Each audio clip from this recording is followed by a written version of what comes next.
ইরানের চলমান বিক্ষোভে দেশটির শেষ শাহের নির্বাসিত ছেলে রেজা পাহলভির প্রত্যাবর্তনের দাবি জানাচ্ছে অনেকে। জনগণকে আন্দোলনে নামার আহ্বান জানিয়েছেন তিনি নিজেও। হঠাৎ কেন তিনি আলোচনায়? রেজা পাহলভি ছিলেন ইরানের শেষ রাজা মোহাম্মদ রেজা শাহ পাহলভির একমাত্র পুত্র। 1979 সালের ইসলামী বিপ্লবের সময় যুক্তরাষ্ট্রের যুদ্ধবিমান চালানোর প্রশিক্ষণ নিচ্ছিলেন তিনি। বিপ্লবের পর তার পরিবার চলে যায় নির্বাসনে, আর তার বাবা মারা যায় মিশরে আশ্রয়কালে।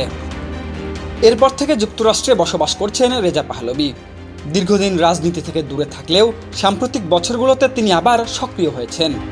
2025 সালে ইসরায়েলের বিমান হামলার পর তিনি বলেছিলেন, ইসলামী প্রজাতন্ত্র ভেঙে পড়লে তিনি অন্তর্বর্তী সরকারে ভূমিকা রাখতে প্রস্তুত।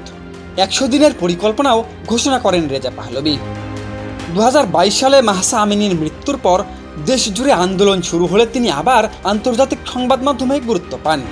ইরানের বিরোধীদের এক করার চেষ্টা কিছুটা আন্তর্জাতিক আগ্রহ তৈরি করলেও স্থায়ী হয়নি সেবার। সমালোচকদের মতে 40 বছরের নির্বাসনের পরও তিনি শক্ত সংগঠন বা নিজস্ব মিডিয়া গড়ে তুলতে পারেননি। 2023 সালে ইসরায়েল সফর করে নেতানিয়াহুর সঙ্গে দেখা করেন এবং সেখানে হলোকাস্ট স্মরণ অনুষ্ঠানে যান রেজা পাহলভি। কিন্তু কেউ এটাকে বাস্তববাদী পদক্ষেপ মনে করলেও বেশিরভাগের মত এতে তিনি ইরানের মুসলিম ও আরব জনগণের কাছ থেকে দূরে সরে গেছেন। সাম্প্রতিক ইসরায়েলি হামলার পর কঠিন প্রশ্নের মুখে পড়তে হয় রেজা পাহলভিকে। বিবিসিতে দেওয়া এক সাক্ষাৎকারে জায়নবাদী হামলাকে সমর্থন জানিয়ে তিনি বলেন, যা কিছু সরকারকে দুর্বল করে অনেক ইরানি সেটাকে স্বাগত জানাবে। তার এই বক্তব্য তীব্র বিতর্ক তৈরি করে। গণতান্ত্রিক ইরানের আশ্বাস দিয়ে ভবিষ্যতে দেশটি রাজতন্ত্র হবে নাকি প্রজাতন্ত্র তা জনগণ গণভোটের মাধ্যমে ঠিক করবে বলেও উল্লেখ করেন তিনি। সমর্থকেরা তাকে শান্তিপূর্ণ পরিবর্তনের প্রতীক ও পরিচিত মুখ হিসেবে দেখেন।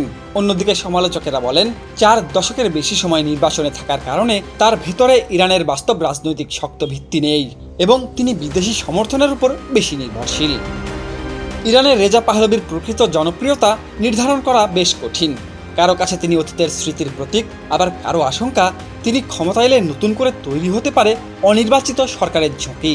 তাই কায়রোতে সমাহিত রেজা শাহ পাহলভির মরদেহ ইরানে ফেরাতে রাজতন্ত্রপন্থীদের স্বপ্ন সংশয়ের দোলাচলেই থাকছে। অরণ্য গফুর, RTNN।